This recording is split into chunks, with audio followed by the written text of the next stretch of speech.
Baik, Assalamualaikum warahmatullahi wabarakatuh.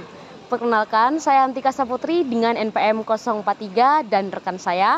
Saya Rahmat Alpendi dengan NPM 036. Di sini kami perwakilan dari kelompok 1 yang bertugas untuk menjelaskan portofolio dari tugas kelompok 1 yang akan dijelaskan oleh saudara Elvin. Kepadanya saya persilahkan.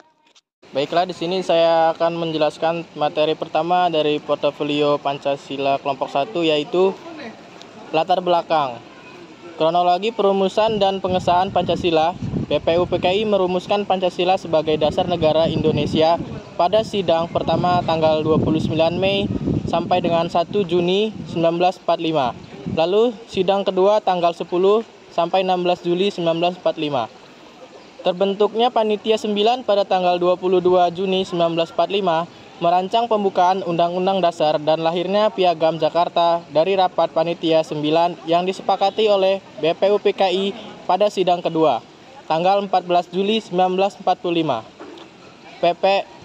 PPKI menetapkan Pancasila sebagai dasar negara Indonesia pada tanggal 18 Agustus 1945. Perbedaan dan kesepakatan yang muncul dalam sidang PPKI pertama berkaitan dengan sila pertama semula berbunyi ketuhanan dengan kewajiban menjalankan syariat Islam bagi pemeluk-pemeluknya, diubah menjadi ketuhanan yang Maha Esa. Dalam sidang BPUPKI kedua tanggal 10 Juli 1945, Soekarno melaporkan bahwa sidang Panitia 9 tanggal 22 Juni 1945 telah berhasil merumuskan Pancasila yang merupakan persetujuan antara pihak Islam dan pihak kebangsaan. Rumusan Pancasila dari Panitia 9 itu dikenal sebagai Piagam Jakarta atau Jakarta Karakter. Kontroversi yang terjadi dikarenakan di awal bahwa usulan Pancasila adalah ketuhanan dengan menjalankan syariat Islam bagi pemeluk-pemeluknya.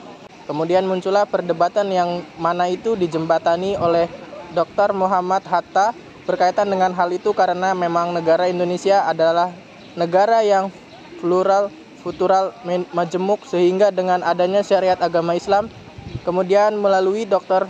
Hatta dilakukan pendekatan dan dilakukan perubahan supaya negara kita yang majemuk bisa semakin bersatu karena adanya kekuasaan bagi seluruh agama untuk menjalankan agamanya masing-masing.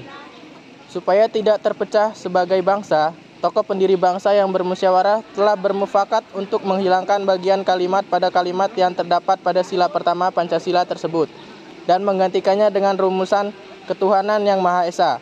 Rumusan dasar negara yang tercantum pada pembukaan Undang-Undang 1945 yang ditetapkan oleh PPKI tanggal 18 Agustus 1945. Selanjutnya adalah fokus masalah. Memfokuskan masalah mengenai problematika perdebatan Pancasila sila pertama. Lambang Garuda Pancasila yaitu menggambarkan Bhinneka Tunggal Ika yang artinya walaupun berbeda-beda tetapi tetap satu. Sehingga masalah yang kita ambil adalah bahwasannya negara Indonesia tidak harus beragama Islam, tetapi harus saling memeluk dan menjalin toleransi antar umat beragama. Yang ketiga adalah rumusan masalah. Dari latar belakang maka kita dapat sebuah rumusan masalah sebagai berikut. Yang pertama adalah mengapa terjadinya perdebatan pada saat perumusan Pancasila sila pertama yang berbunyi ketuhanan dengan kewajiban menjalankan syariat Islam bagi para pemeluk-pemeluknya menjadi ketuhanan yang Maha Esa. Sekian, terima kasih. Baik, di sini saya akan menjelaskan tentang tanggapan pemerintah. Pemerintah sebagai pemimpin bangsa memiliki andil besar dalam mengatur mengenai perumusan Pancasila, di mana nilai-nilai yang terkandung dalam Pancasila harus sesuai dengan kehidupan warga negara Indonesia yang memiliki keberagaman suku, ras, budaya, dan agama. Sebagai landasan dasar negara bangsa Indonesia, Pancasila bersifat universal, di mana semua unsur yang terkandung di dalamnya dapat diterima semua pihak, baik nasional maupun internasional.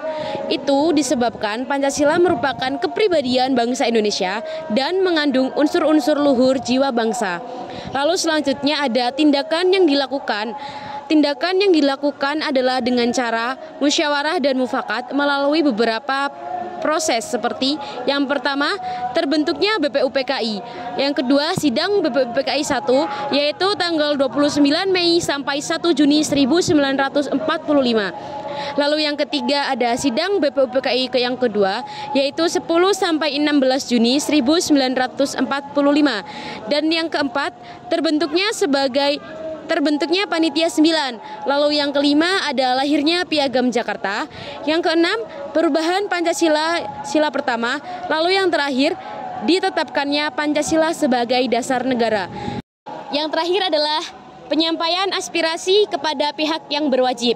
Cara menyampaikan aspirasi kepada pihak yang berwajib seperti halnya di sekolah-sekolah mengenai perumusan dasar negara, yaitu Pancasila sebagai ideologi bangsa Indonesia, dengan cara menanamkan nilai-nilai yang terkandung di dalam Pancasila kepada peserta didik untuk diimplementasikan dalam kehidupan sehari-hari. Sekian, terima kasih. Baik, itulah tadi penjelasan portofolio dari kelompok 1. Sekian, terima kasih atas partisipasinya. Saya akhiri, wassalamualaikum warahmatullahi wabarakatuh.